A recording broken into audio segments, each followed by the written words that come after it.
It was the next day after the human custom called a Thanksgiving, and while William and Daenerys Stormborn, for the first time, enjoyed sleeping in each other's arms, sleeping in that day, she woke up and found that it was starting to get near what would be considered lunchtime.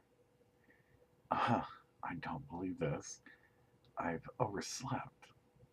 Well, I did enjoy being in your arms.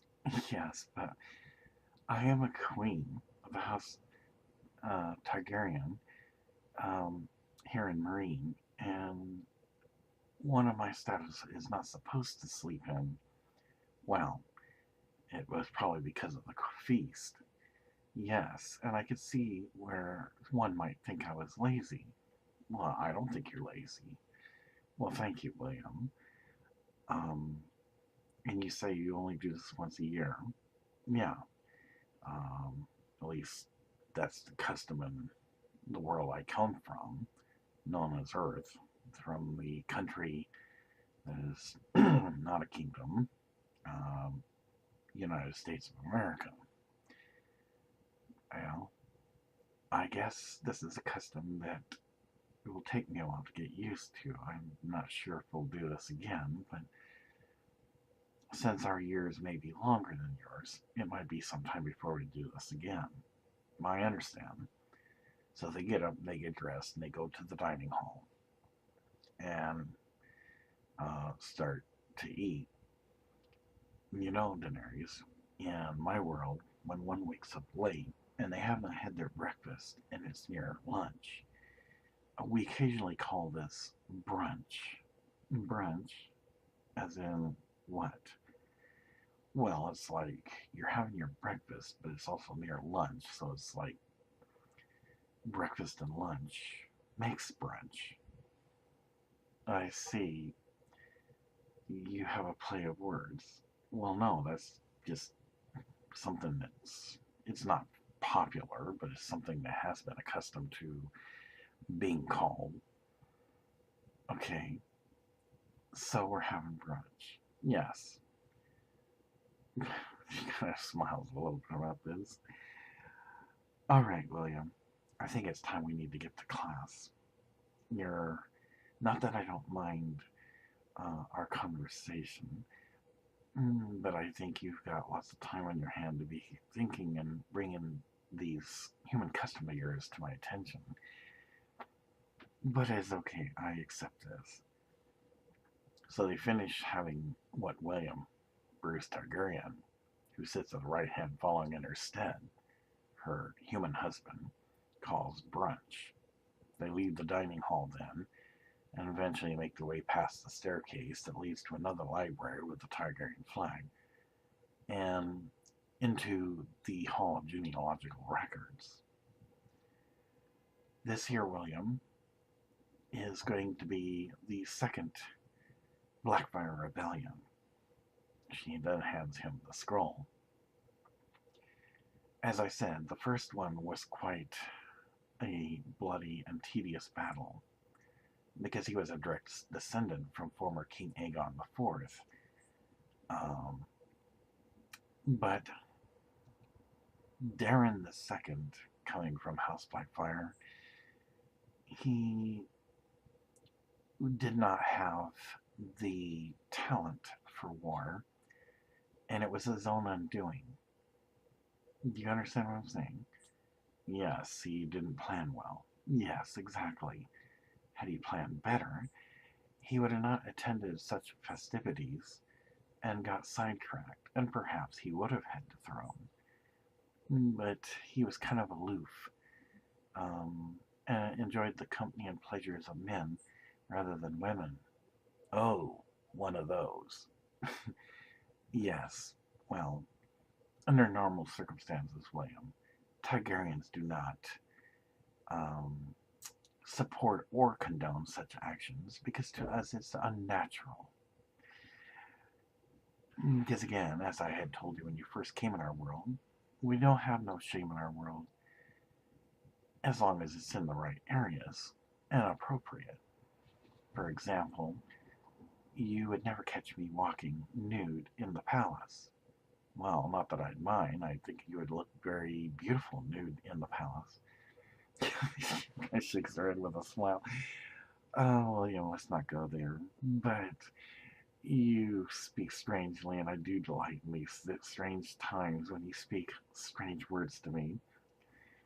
Shaking her head to forget that William had made such a comment, though she took it as a pleasing compliment in a strange, odd way. So, William, you're going to learn of Daeron II. It was more of an attempt rather than a rebellion because it really didn't get that much of a start. Agar Rivers, of course, of the Golden Company, was probably wise in not supporting this because, well, he too may have not supported Daeron II's choice of companionship and also saw him as being somewhat of aloof. All right, well, I'm ready to begin my lessons then. Good. So let us begin. So with that, William then starts to learn about the Second Blackfyre Rebellion.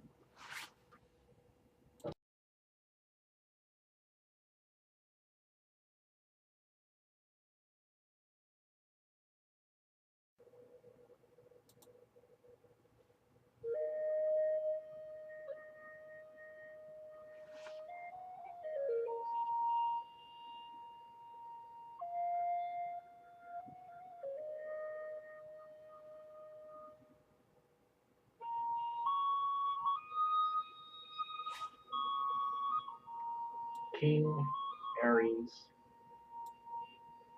the First. I believe that's correct. Yes. So King Aerys the First is the new king who succeeded former King Daeron II Targaryen.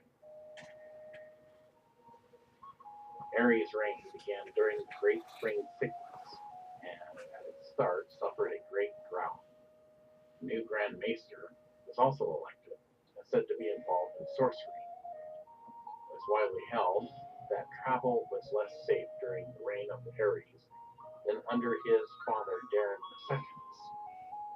The Iron Throne was also preoccupied with the Blackfyre rebels under Sir Aegor Rivers, known as Bittersteel, as well as the Great Spring Sickness. Meanwhile, Dagon Greyjoy led the Ironborn in raiding Fair Isle, the Arbor, and the North. Because Aerys was seen as bookish and weak, the Blackfyres tried to take advantage.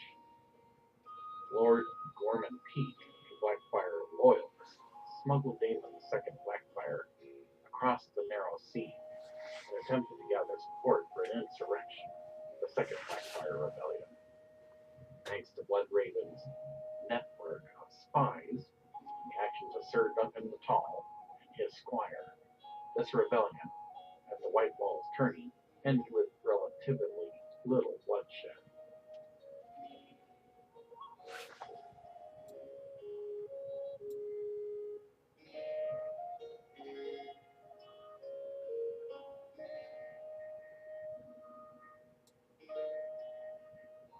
Elaena Targaryen.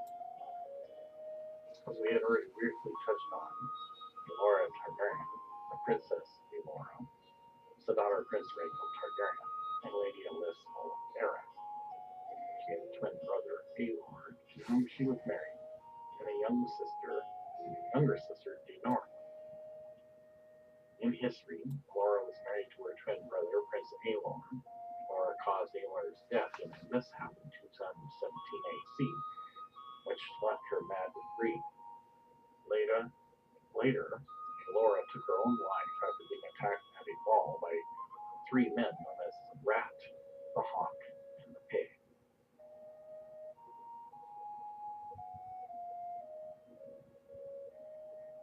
Aelor Targaryen. Prince Aelor Targaryen was the son of Prince Rhaegal Targaryen and Lady Alyssa Aerys. He had a twin sister, Laura, to whom he was married, and a younger sister, Daeron. In history, after the death of Aelor's father in 215 AC, Aelor was named Prince of Dragonstone and heir to the throne by his uncle, King Aerys I Targaryen. Aelor, however, died 2 years after his father at the hand of his sister wife through a mishap, which left her mad with grief.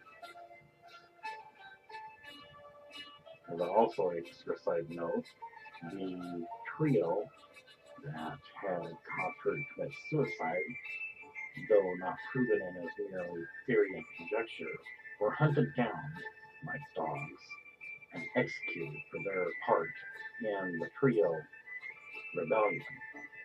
Nothing more is spoken of about that point thereafter.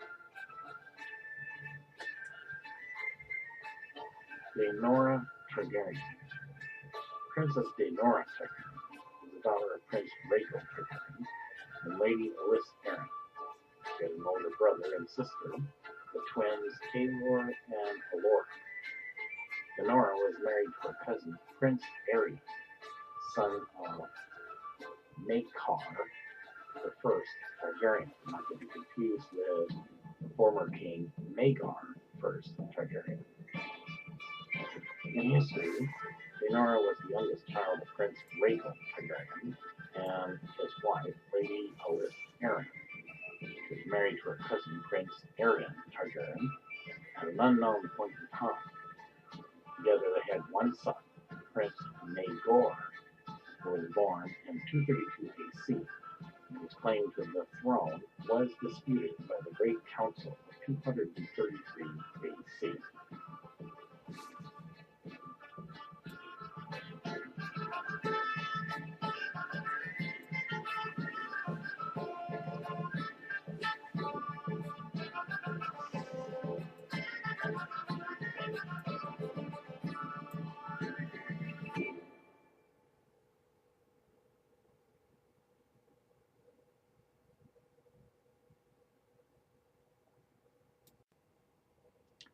Maekar I Targaryen.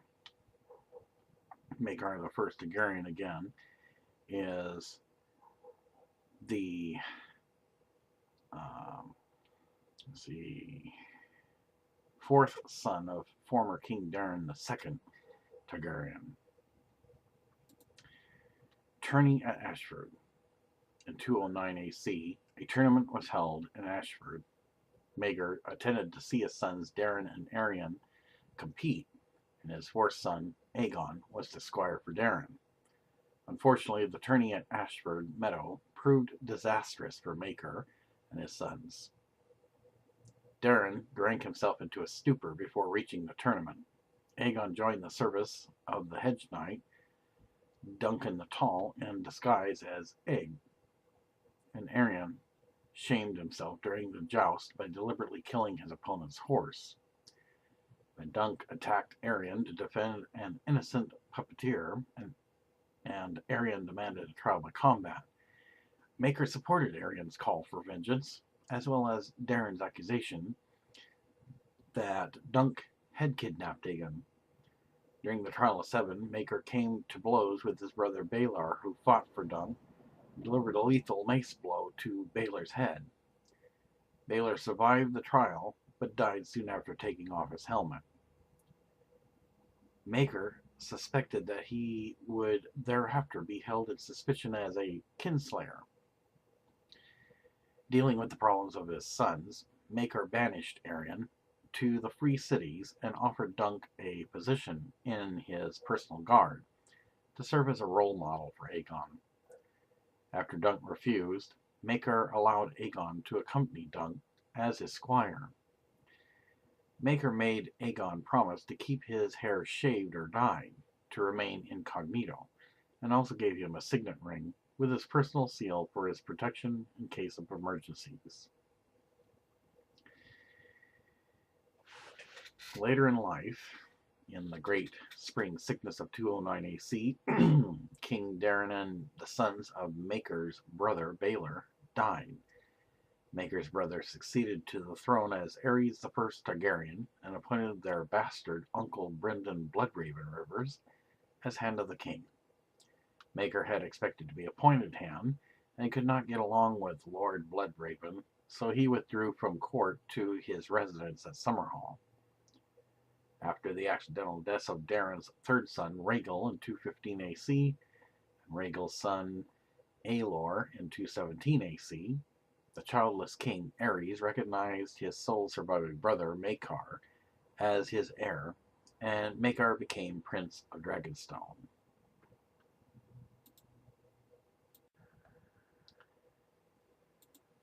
Aerys Targaryen, son of Diana Dane and Maekar I Targaryen. Parents and character. In his youth, Aerys was slim and of average height.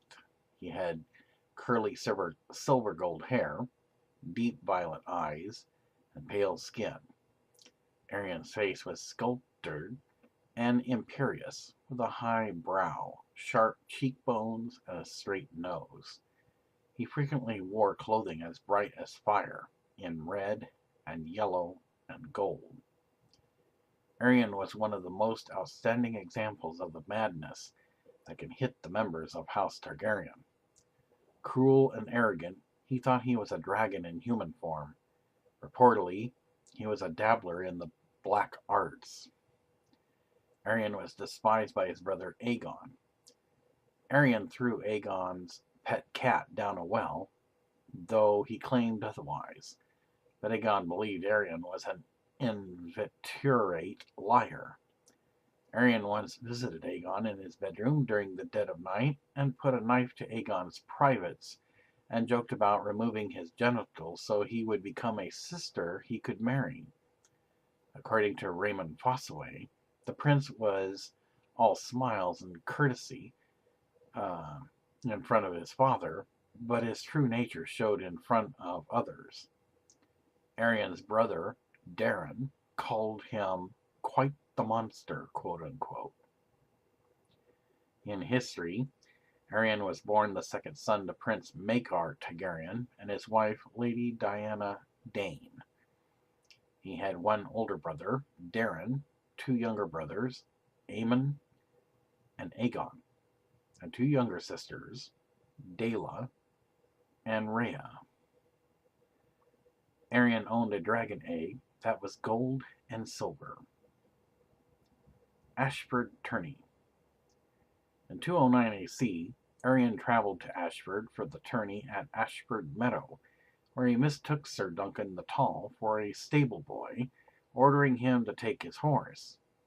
Aerys seemed about to challenge his cousin Valar Targaryen to a joust, but instead challenged Humphrey Harding. Prince Aegon Targaryen, Duncan's squire, wanted Humphrey to kill Aerys.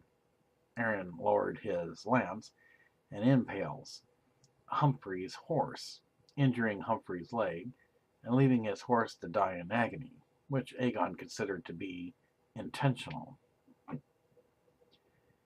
Aerys was insulted by a puppet show portraying a dragon being slain, as the prince felt he was a dragon. Aerys attacked the puppeteers, breaking the fingers of a girl named Tensella and destroying the puppets. Duncan was then arrested after punching and kicking the prince. After Prince Baelor Targaryen reminded Duncan he could request a trial by battle, Aerys requested a trial by seven. Aerys bribed Sir Stephen Fossaway, one of Duncan's champions, with the chance of lordship to join the accusers against Duncan.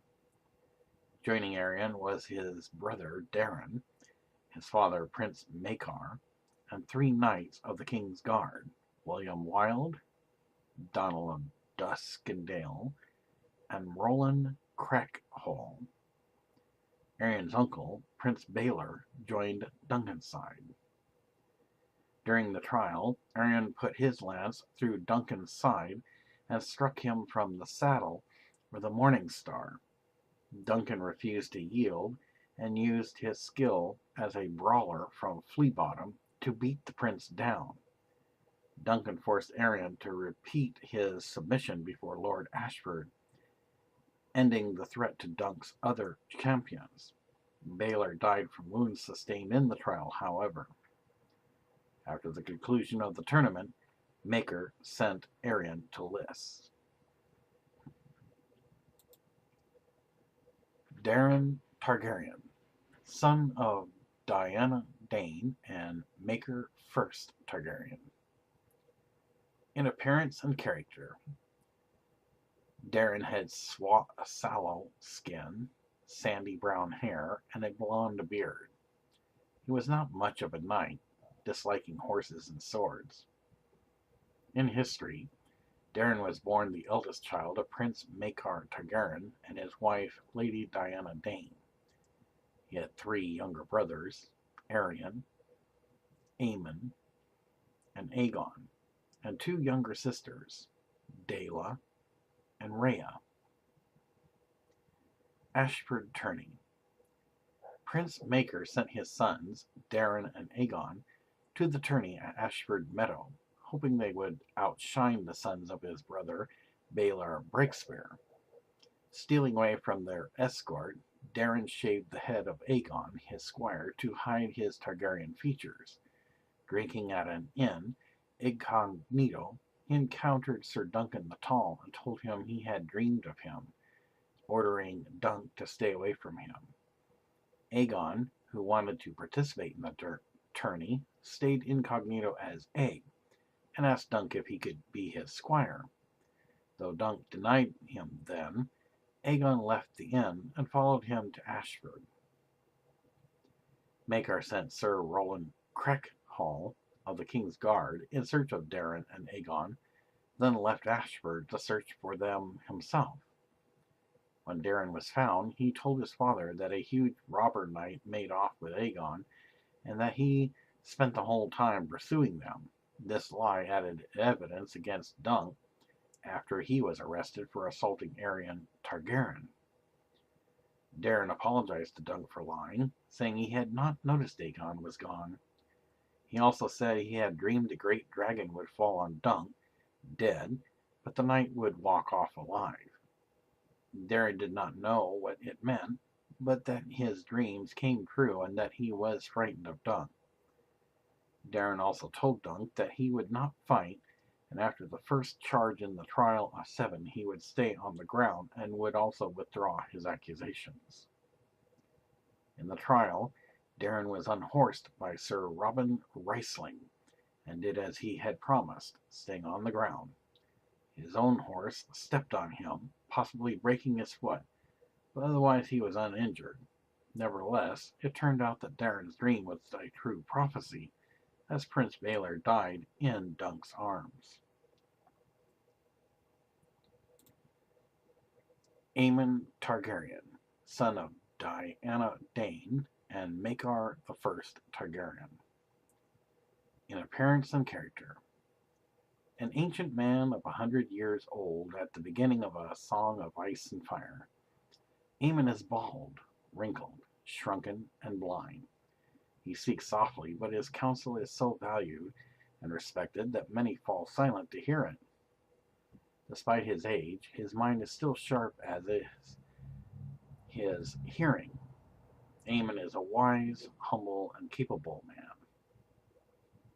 In history, Aemon Targaryen was the 3rd son of King Maekar I Targaryen and his wife, Lady Diana Dane.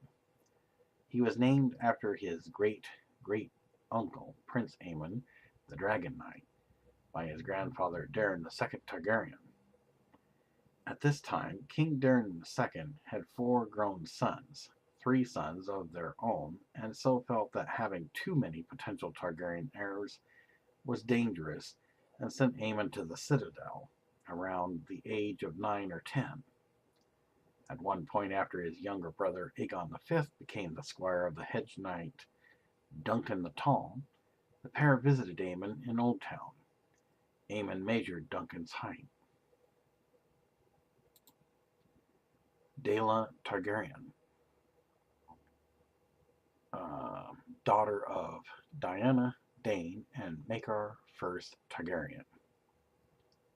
In history, Daela, born in 199 AC, was the eldest daughter of Prince Maekar Targaryen and his wife, Lady Diana Dane. She had three older brothers, Daeron, Aerys, and Aemon, and one younger brother, Aegon, and one younger sister, Rhea. Once in their youth, Daela's sister Rhea gave a love potion to their youngest brother, Aegon, so he would marry Rhea instead of Daela. Daela may have been betrothed to her youngest brother, Prince Aegon Targaryen. Later in life, Daela was married and had children. Aegon V Targaryen, son of Diana Dane and Maekar I Targaryen. In appearance, Aegon V Targaryen, according to a semi-canonical source, had long, shoulder-length hair that shone like beaten gold with strands of silver woven together. Tall, slender, and handsome, he had large eyes, deep and dark purple. He wore the crown of Aegon III. Biography of early life. Aegon was born the fourth son and fifth child of then Prince Maekar Targaryen and his wife Diana Dane. In his youth, Aegon first served at court in King's Landing as a page. He owned a dragon egg, which was colored with green and white swirls, placed in his cradle with him when he was a babe. He loathed his brother, the cruel and sadistic Aerys, who threw Aegon's pet cat down a well. Aerys once visited Aegon in his bedroom during the dead of night, put a knife to Aegon's privates, and joked about removing his genitals so he would become a girl when Aerys could marry. Once Aegon's sister Rhea slipped a love potion into his drink so that he would marry her and not their sister Daela, to whom he might have been betrothed. Aegon did not wish to marry, instead dreaming of becoming a knight of the King's Guard, who are sworn not to wed. Aegon was supposed to squire for his eldest brother, Daeron, in the tourney at Ashford Meadow, but Daeron had no interest in jousting and drank himself into a stupor at an inn. Sir Duncan the Tall visited the inn, and Aegon was impressed by the humble hedge knight and followed him. Duncan agreed to let Aegon serve as his squire during the tourney. Duncan was arrested and sentenced to fight a trial by battle after attacking a prince of House Targaryen. The trial was to be a trial of 7, during which his uncle, Prince Baelor Breakspear, fighting on behalf of Duncan, died of a wound inflicted by Prince Maekar, Baelor's brother and Aegon's father, who had fought on behalf of House Targaryen. Maekar wished Aegon to be trained as a knight, but Aegon would only agree if Duncan were the knight who trained him. Maekar, the Prince of Summerhall, offered Duncan a place at the garrison of Summerhall, but Duncan declined and agreed to take Aegon only if Aegon accompanied him as a squire. Aegon would live humbly, but Duncan thought it would make Aegon a better man than his brothers, Aerys and Daeron. Thus he served as a squire to the hedge knight, Sir Duncan the Tall, under his nickname Egg. A little less than 2 years later, Egg squired for Duncan during the small localized conflict between House Webb and House Osgrey. In 211 AC, he played a part in the suppression of the Second Blackfyre Rebellion at White Walls. Rhea Targaryen, daughter of Diana Dane and Maekar I Targaryen. In history, Rhea was the youngest child of Prince Maekar Targaryen and his wife, Lady Diana Dane. She had 4 older brothers, Daeron, Aerys, Aemon, and Aegon, and 1 older sister, Daela. Once in their youth, Rhea gave a love potion to her youngest brother, Aegon, so he would marry her instead of Daela, to whom Aegon may have been betrothed. Later in life, Rhea was married and had children.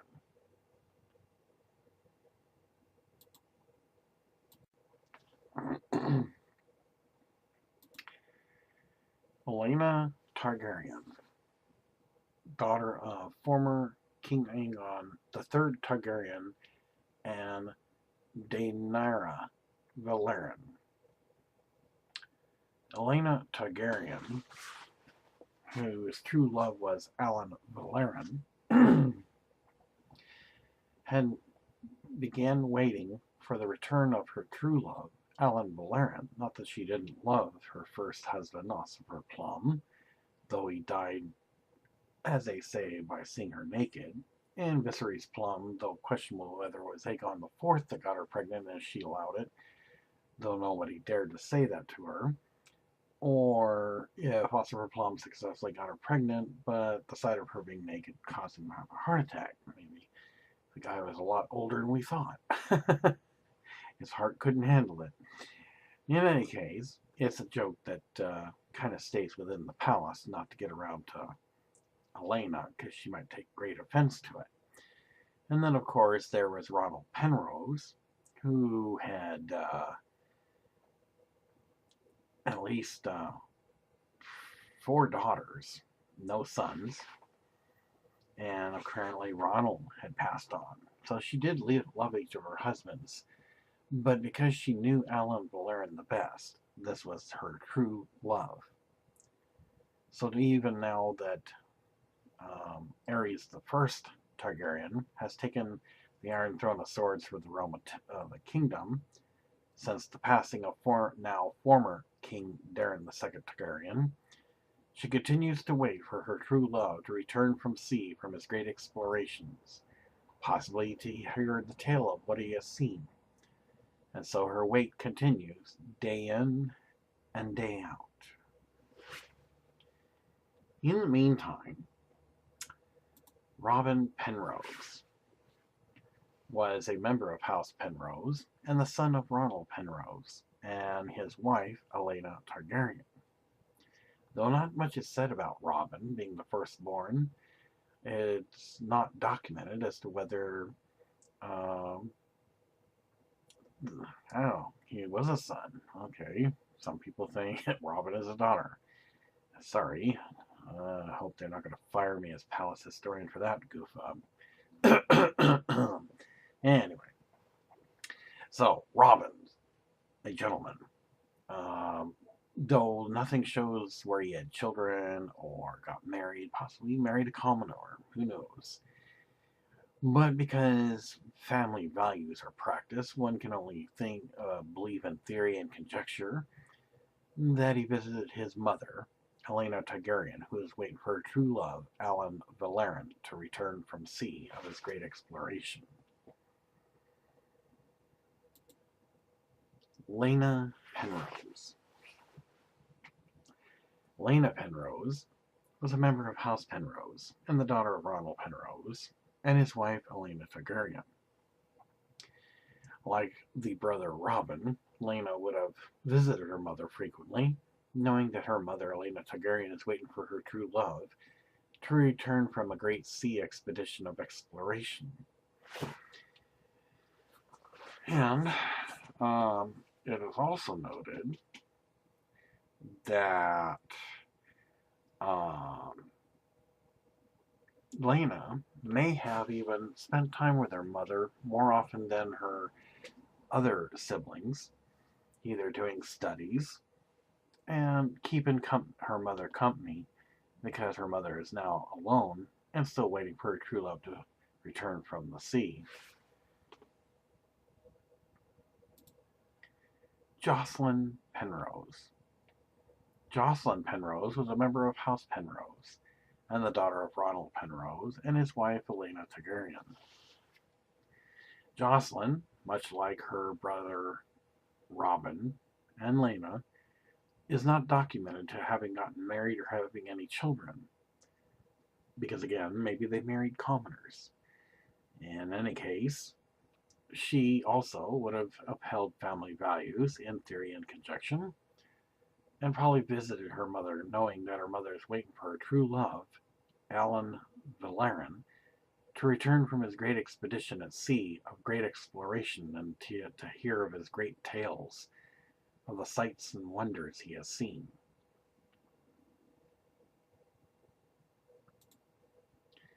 Joy Penrose. Joy Penrose was a member of House Penrose and the daughter of Ronald Penrose and his wife Elaena Targaryen. Joy, much like her brother Robin and her two sisters Laena and Jocelyn, is not documented to having gotten married or had any children. And again, upholding family values, though in theory and conjecture, probably also visited her mother from time to time, Elaena Targaryen, knowing that her mother was waiting for her true love to return from sea, Alyn Valaryon, from his great expedition of exploration. Though it cannot be proven, she has been seen, on occasion, speaking to a well-dignified knight. Now, who this knight is uncertain. Could it be Viserys Plum? Or perhaps someone else who, through Targaryen genealogical records, is not shown to have married anybody? I mean, it could be, though in theory, that if one was shown on record not having married or had any kids, and they linked up with someone of the same status, that would be a marriage kept secret. But again, that's only theory. This cannot be proven. Shiera Seastar, bastard daughter of King Aegon IV Targaryen and Serenai of Lys, a mistress. Now, we had briefly already touched on some of her history, and there's really not that much left to tell. During King Aerys I Targaryen, there was rumors that Shiera used sorcery to aid Bloodraven when he served as Hand of the King and Maester of Whisperers to King Aerys I Targaryen, and that she bathed in the blood of maidens to retain her beauty. In any case, in theory, though it cannot be proven, since Daemon I Blackfyre Targaryen is deceased, she had no interest in assisting her homosexual brother in a second Blackfyre Rebellion. Moreover, though it would make her look like a traitor to the House of Blackfyre, she also did not want to linger either when Aerys I Targaryen would eventually pass on, because Maker the First, as it has already been noted, is not one to be friends. And so, when the time comes, Bloodraven, of course, will have to make a choice. Uphold his duty, and informing that a Blackfyre Rebellion's half-sister to former King Daemon I Blackfyre Targaryen of the House Blackfyre was in their presence, or remain silent at her request, and when not on duty, sneak off to continue sharing a bed with her for certain pleasures. Stay tuned to find out how this could, in theory, pan out.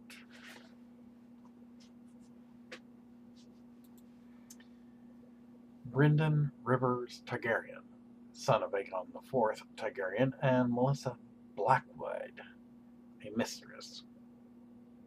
Again, Aegon IV is a former king prior to Daeron II, who is now the recent former king of the House of Targaryen.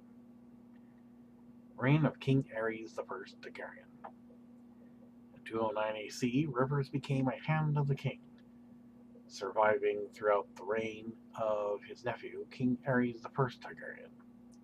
His first major trial was the Great Spring Sickness, which had killed the previous king, and Brynden's half-brother, Daeron II Targaryen, Prince Volar, and Matarese, as well as tens of thousands of others. Seeing the corpses pile up in the streets of King's Landing, Brynden ordered the pyromancers of the Alchemists Guild to burn them in the dragon pit. The light of their wildfire pyres could be seen glowing throughout the city during the night. Around the same time, a drought began that lasted a little more than a year, causing many small folk to leave their lands in search of somewhere the rain still fell. Bloodraven ordered them to return to their own lands, but few obeyed. Indeed, they blamed Bloodraven, cursing him as a kinslayer. Many of them became robbers. Prices increased as trade dwindled, and it was widely held that travel was less safe under Aerys' reign than it had been under that of his father. In 211 AC, Lord Daeron Greyjoy raided the western coast, including Fair Isle, the shipping of the Arbor, and the village of Little Dosk in the Reach. By 211 AC, Lord Baron Stark had called his banners to repulse the Ironmen from the Stony Shore, while House Lannister was building ships to strike at the Iron Islands. During all of this, Bloodraven kept his eye on Tyrosh, where Bittersteel remained with the surviving sons of Daemon Blackfyre in exile. Victarion Greyjoy recalls that even Dagon could not defeat the dragons, quote-unquote, suggesting that the Targaryens eventually intervened. Another issue within the realm in 211 AC was that Sir Otho Bracken, known as the Brute of Bracken, was expected to succeed to the lordship of Stonehenge. Not wanting to see such a man in power, the traditional Bracken rivals of House Blackwood were expected to start a war to root him out. It was suggested that Bloodraven, being half Blackwood by blood, would not be inclined to hear any complaints of a member of House Bracken. Septon Sefton is known to have believed that Bloodraven would most likely do nothing, and that if he did decide to act, it would only be to help his Blackwood cousins to bring Sir Otho to bay. Second Blackfyre Rebellion. Lord Bloodraven's weariness paid off in 211 AC. Thanks to the information of a viral man-at-arms and a troop of comic dwarfs, Lord Bloodraven was aware of the plot to put Daemon II Blackfyre forward as the legitimate king of the Seven Kingdoms. Brynden marched on the White Wall's tourney with 300 Raven's Teeth, 3 brothers of the King's Guard, 500 other knights, and 5,000 infantrymen drawn from the Crown Lands and the Riverlands. In the face of such a force, Daemon tried to rally the tourney-goers to battle, but found little support. Daemon then challenged the Hand to single combat. Bloodraven refused and arrested the Pretender, thus containing the Second Blackfyre Rebellion. Daemon was kept in captivity rather than executed with the other rebel leaders, ensuring that Bittersteel could not name his brother Haegon as a serious pretender.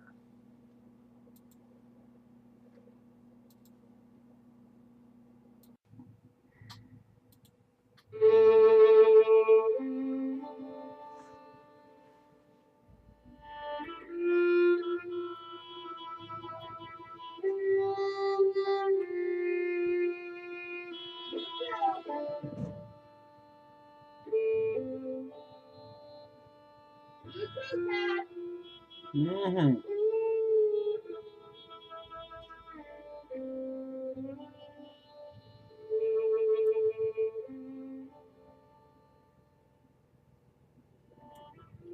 House Blackfyre is now about the time of the Second Blackfyre Rebellion. In brief, Daemon I Blackfyre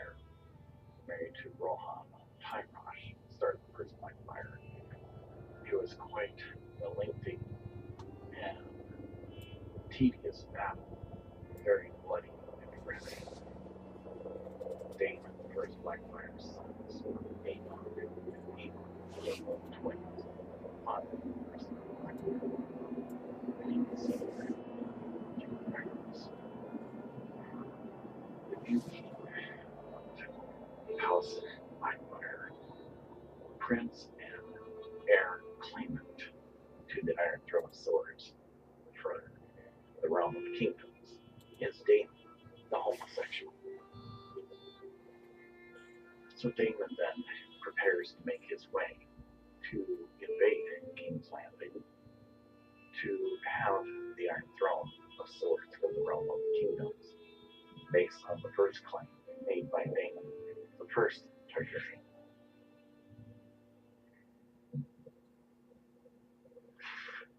Daemon, second Blackfyre.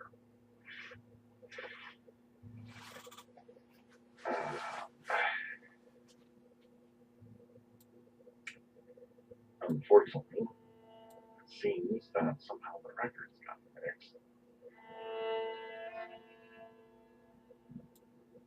But we found it. Here it is. The second Blackfyre Rebellion. In Tyrosh, Daemon dreamed that a dragon would be born at White Walls. Lord Gorman Peak, a Blackfyre supporter, somehow heard of this and convinced Daemon to cross the narrow sea and make a play for the Iron Throne. The pretext for gathering other lords to support Daemon was a wedding tourney that Lord Ambrose Butterwell would hold in 211 AC, at which the grand prize would be Butterwell's dragon wings. However, Bittersteel did not think much of Peake's plan and mistrusted Daemon's dreams, or perhaps was troubled by his homosexuality, and so did not give him his support, nor the sword Blackfyre. Under the guise of Sir John the Fiddler, Daemon happened across Sir Duncan the Tall and Egg while heading to White Walls for the tourney. During the wedding, he was given a place of honor on the dais uncommon for someone supposed to be a hedge knight. After the wedding took place, Daemon, still under the guise of John, approached Duncan and told him about the dreams he was having, about Duncan wearing a white cloak in the future. He tried to win Duncan over to his side, but Duncan remained unsure, and then they were interrupted by Lord Gorman Peak. Alan Cockshaw, who had been ecstatic at Daemon's return to Westeros, deeply resented Duncan for the loss of Daemon's attentions and became his secret enemy. During the tourney, Daemon unseated Sir Franklin Frey and Sir Galtree the Green, but Dunk discovered that Peake had been bribing Daemon's opponents so that he would win the tourney. Sir Glendon Flowers, who had turned down Peake's bride, was charged with the theft of the missing dragon egg and taken away to be tortured. After it was brought to the attention of Daemon that Glendon had been framed, Daemon revealed his true identity and gave Glendon the power to defend himself against the charges through a trial by battle with Daemon himself. Glendon, though still suffering from the effects of the torture, unhorsed Daemon in the first tilt of their joust. Daemon landed in a mud puddle, gaining the epithet the Brown Dragon, quote unquote. News quickly spread that Lord Brynden Rivers, Bloodraven, was marching on White Walls to end what had become the Second Blackfyre Rebellion. Daemon tried to inspire the armsmen who were within the castle, but they had no intention of fighting for such a weak warrior. Daemon met the oncoming army had challenged Blackfyre to single combat, but was instead arrested by Lord Rivers.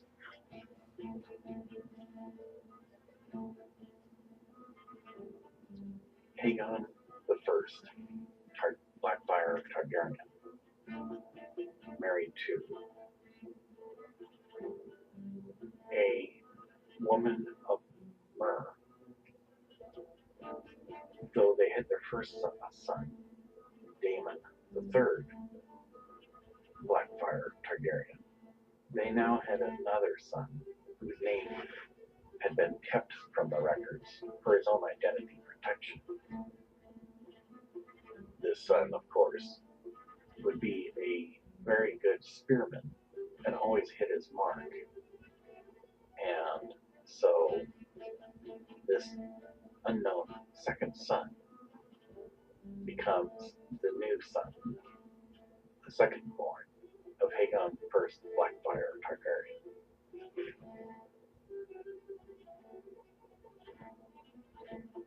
Shiera Seastar.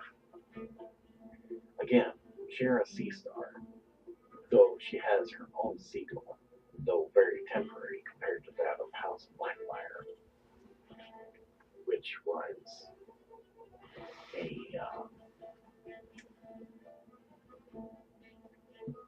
a type of banner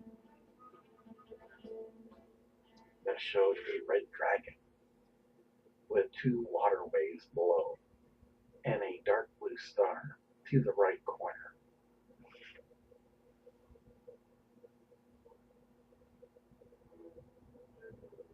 Once again, there were rumors that Shiera used sorcery to aid Bloodraven when he served as Hand of the King and Master of Whispers to King Aerys I Targaryen, that she bathed in the blood of maidens to retain her beauty.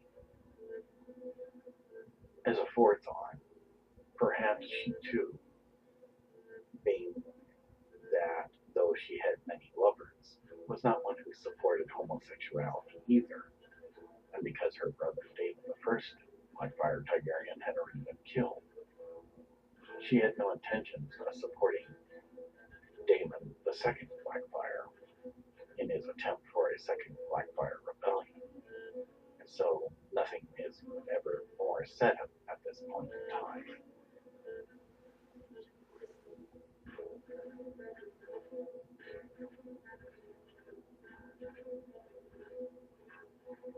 Aegon Rivers, better known as Bittersteel. Aegon Rivers decides to refuse to support Second Blackfyre Rebellion. While Aegon refused to support Daemon II Blackfyre during the Second Blackfyre Rebellion in 211 AC, he supported Aegon I Blackfyre in the Third Blackfyre Rebellion in 219 AC. This Third Blackfyre Rebellion would most likely come sometime after the Second Blackfyre Rebellion attempt.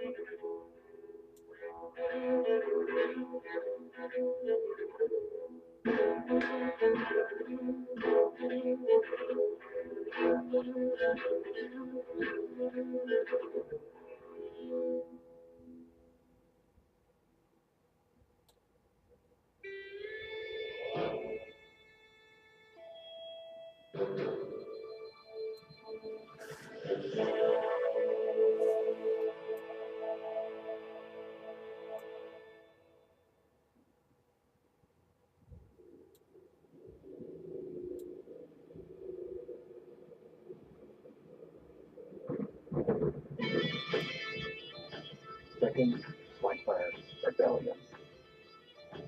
The Second Blackfyre Rebellion is the second attempt of the Blackfyre pretenders to claim the Iron Throne. The failed plot, which took place in 211 AC, began at Whitewall, where the hedge knight, known as Sir John the Fiddler, was revealed to be Daemon's second Blackfyre during a wedding tourney. The tourney, marriage of Lord Ambrose Tyrell to a daughter of Lord Prey, was used by some of those who had sided with House Blackfyre during the first Blackfyre Rebellion to come together, along with those who resented the rule of hand of the king, Brynden Rivers, and joined their forces. Most of those who had fought for the Black Dragon and the original rebellion had their children taken as hostages, but most of those hostages had died during the Great Spring Sickness, which allowed their families to plot once more. The organizers of the tourney, namely Sir Tomard Heddle and Lord Gorman P., convinced Lord Buttermilk to name his dragon as the prize for the winner of the tourney. They attempted to rig the tourney so that Daemon Blackfyre would win. The plot was foiled by the intervention of Sir Duncan the Tall and the prowess of Sir Glendon Flowers in tourney. The dragon egg had been stolen, and Sir Glendon was framed for the deed due to his refusal to loose from Daemon in the lists. The missing egg was even found to be in his possessions. He was arrested and thrown in a cell. However, Duncan slew Tomard in single combat and revealed the egg that had been found in Glendon's saddlebags was a painted stone. The real dragon egg was still missing. Daemon had been unaware of the plots and was unsure who to believe. He ordered a trial by joust, during which Glendon unhorsed Daemon on the first pass. The rebellion. News spread through the castle that Lord Brynden Rivers was marching on the castle with 3 of the king's guard, his 300 ravens' teeth, and 500 knights and 5,000 infantry from the crownlands and riverlands. These were drawn from houses Darkland, Hayford, Macy, Rossley, Stokeworth, Luton, Lawston, and House Blackwood, the house of Bryndon's mother, Melissa. Daemon called for those within the castle to fight to the death, but was laughed off by the fighting men. Daemon then marched out and offered single combat, but was promptly taken prisoner by Lord Rivers, thus ending the Second Rebellion before it actually began. Aftermath. Lord Ambrose Butterwell kept only a tenth of his fortune, and the castle white walls was forfeit to the Iron Throne. The castle would be razed to the ground. Sir Tommen Heddle died at the hands of Sir Duncan the Tall, and Lord Gorman Peak was executed for his part in the rebellion. Others were executed for their parts as well. Daemon was kept as prisoner to prevent Bittersteel, who had refused to give Daemon the sword Blackfyre, nor had taken part in the rebellion, from crowning Daemon's younger brother, Aemon. Quotes. The first Blackfyre Rebellion had perished on the red grass field in blood and glory. The second Blackfyre Rebellion ended with a whimper by Duncan the Tall's fox.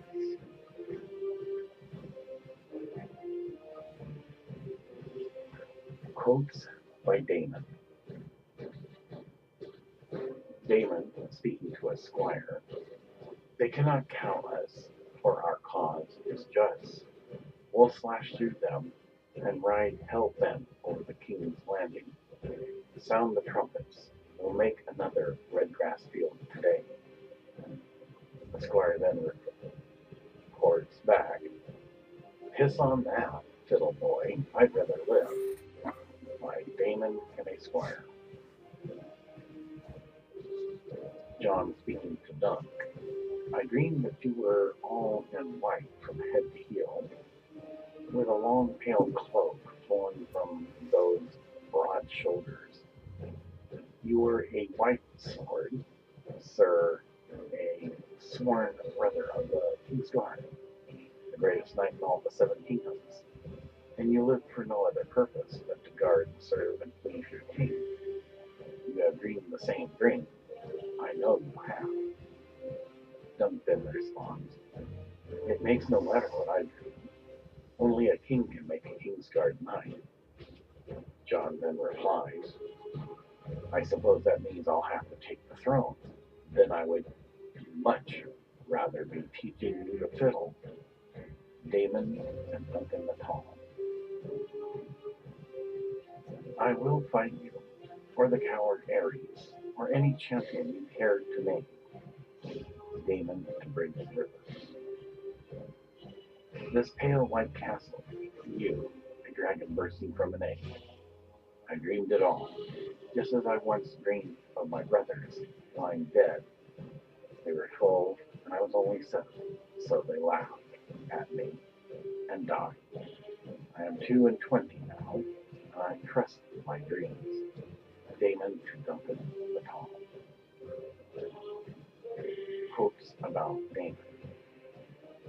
His dreams will be the death of us all. By Corman Peake to Duncan the Tall. You would be surprised to know how many lords prefer their kings brave and stupid. Daemon is young and dashing, and looks good on a horse. Maynard Plum to Duncan the Tall. There have always been Targaryens who dreamed of things to come, since long before the conquest. So we should not be surprised if from time to time a Blackfyre displays the gift as well. Daemon dreamed about a dragon would be born at White Walls, and it was. The Fool Just Got the Color Wrong by Brendan Rivers. Here is a theory for George R.R. Martin to consider. As palace historian, though it is never documented and is mere theory and conjecture, there are so many that have not been documented in the record for marriages. Now, even if the marriages were to be proven, for some reason they would still not be documented. Perhaps the marriages were in secret. In any case, this is a theory that could prove very interesting. Here we have the firstborn son of Elaena Targaryen, daughter of former King Aegon III Targaryen and his queen and wife, Daeron Valaryon, Viserys Plum. Who's to say that Viserys Plum at one point in time may have not come across the very beautiful Daeron Targaryen? After all, she has very distinctive eyebrows and the very beautiful, sumptuous lips. Could she actually find an attraction in this mere knight, Viserys Plum? Well, considering the fact that rather than not be married and be barren, the possibilities of them coming together would be like this. They would make quite the couple, as her husband would be a knight, and not only that, but he's also king of House Plum once he became of age. She being a Targaryen, and marrying him, and a princess, this would make the unionship of House Targaryen and Plum a solid one. Another theory is Robin Penrose of House Penrose could come across, in theory, the Princess Rhea Targaryen. Now, again, we have a very beautiful princess, And though he has short hair, he looks like an average guy. And she too has distinctive eyebrows and very beautiful lips and a nice complexion. Perhaps he even had a crown made for her, gold with 3 dragon heads on it, and declares her the queen of his heart. This would be quite the attraction. And so, together, the unionship of House Penrose and House Targaryen is declared by marriage. Now, some people wonder, well, what about the bastards? A bastard doesn't necessarily have to be, say, one who is a man, because it has been proven since Aegon IV, the bastards can also include women as well. So in which case, John Waters, being the bastard son of Elaena Targaryen, only because not of some misdeed that Elaena had done, but because Alyn Valaryon, though he went on an exploration, has yet to return. And if he's lost at sea, and one does not have a father, and there's just no marriage, then it makes him an automatic bastard. In any case, John Waters could have came across and seen something much like Aegon IV when he met Belligear, and come across a very beautiful, sensual, Bravosi woman known as Bellinara. Now, there is a theory, though it cannot be proven, since we all know Missandei is a very beautiful handmaiden. Who's to say that Missandei's descendants doesn't strive from a marriage of one who is of lighter complexion and one of darker complexion? Again, it's only theory and conjecture, but it does get one thinking. So, in which case, if they were to be united, the first thing that most likely John Waters would want done is to make it declared with her approval, after putting a crown upon her head, that though it be true that they both be bastards, anyone declaring this publicly, even if it be the truth, would be the last time to declare anything, because their tongues would be cut out, and they would never be able to speak again. Thus he's defended her honor. At the same time, she being the 3rd generation of the Black Pearl, would probably find this one quite unique and somewhat of an attractive young man. And she does seem to have quite the beautiful eyes and eyebrows, and would probably find that in everything that he is Valerian Targaryen, and has even named a house for himself to remove the bastard title called Longwaters, that he also decides that she should not be labeled as such either. One thing is for certain: when you compare the dark blue star that shines brightly in the Valerian night sky of the human husband who sits at the right hand, following in Queen Daenerys Stormborn of the House of Targaryen's world, to that of what is called Earth, racism is not something that you'll find in Daenerys' world. If there isn't discrimination, it's because of one's title. If you do not have a father or can prove a father, then yes, it is the mere fact that a bastard cannot marry into royalty. It is not based on one's skin color. So, as Daenerys had told the one that she had slept with for the longest time before she invaded Westeros, right up to the point of the Great White Walker Wars, that one would have to at least, at the bare minimum, hold that of a duke. Or, in this case, a woman who loves a king would have to hold the rank of a duchess. So it's more about the birthrights and lineage than it is about race. So it gives one something to think about, that such a unionship between John Waters and the Black Pearl 3rd generation of the Bravosi and Essos could be quite the marriage. But again, this is only theory and conjecture, and as palace historian, unless it can be proven that such a marriage could take place, nothing in documentation is ever proven that such marriages did take place. But it was something merely to think about.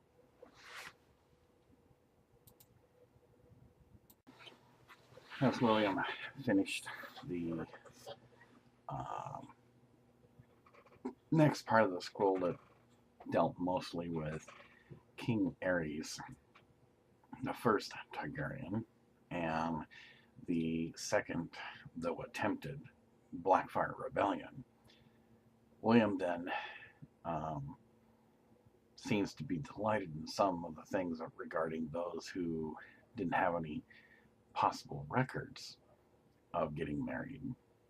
Do you find something interesting, William? Well, I like the history about Aerys the First, and the fact that, yes, I could see your point if one doesn't plan ahead, especially because this was the second Blackfyre Rebellion. Then apparently he was getting into a situation that he would not get out of. Yes, you are right. One must plan and know of what the outcome is before you make a move to take on your enemy. Those are very wise words spoken, Daenerys. So, what else have you learned? And so as William gets up and walks around, she looks over her left shoulder. Well, the historian made a note about how it was seen that some of your records, and I can speak from experience because even on Earth, accurate records of genealogy were never always kept precise, and either records got lost or entries that should have been made were never made. However, the theories of the weddings, I think, would be kind of interesting. I mean, no one knows for certain because, again, it's not documented.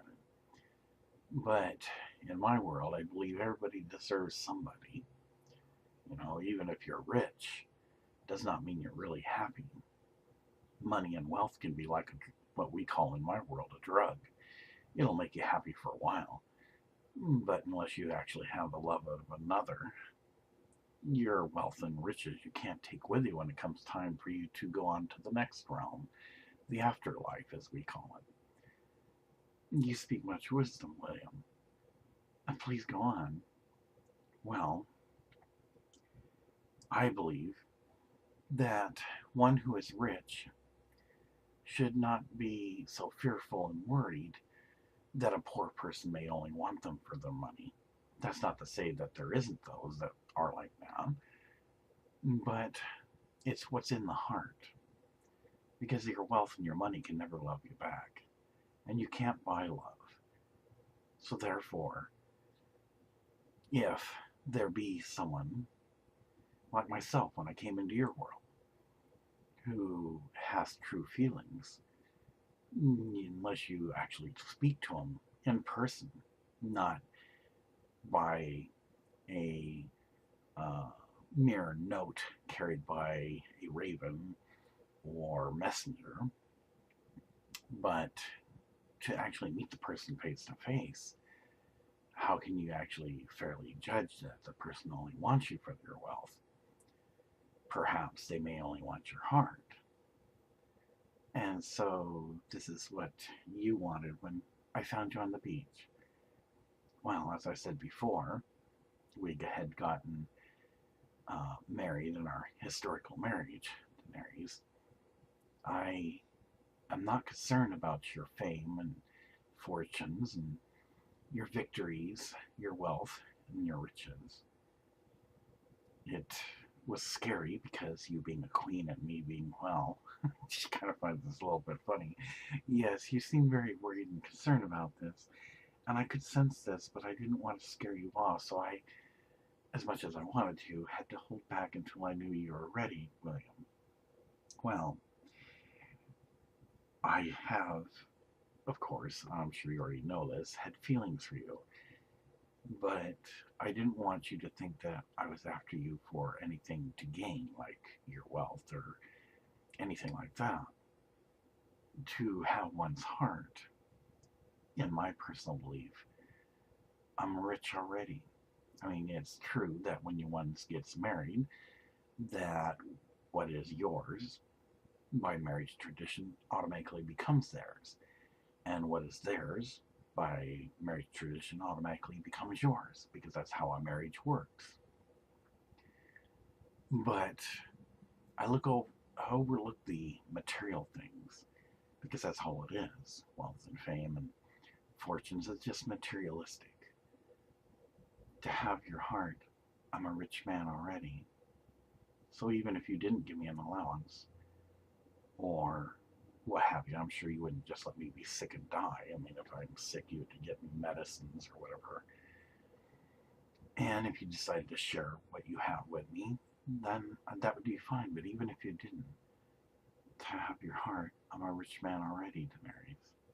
She seemed quite delighted in this and walks up to William, and they kiss for the longest time. You're stirring things in me, William. I'm sorry, I guess I should be focusing on the lessons. Perhaps we should go outside and take a break. Yeah, they say in my world maybe I need to cool off. She kind of makes this funny account with this big smile, and so they go out to the palace terrace.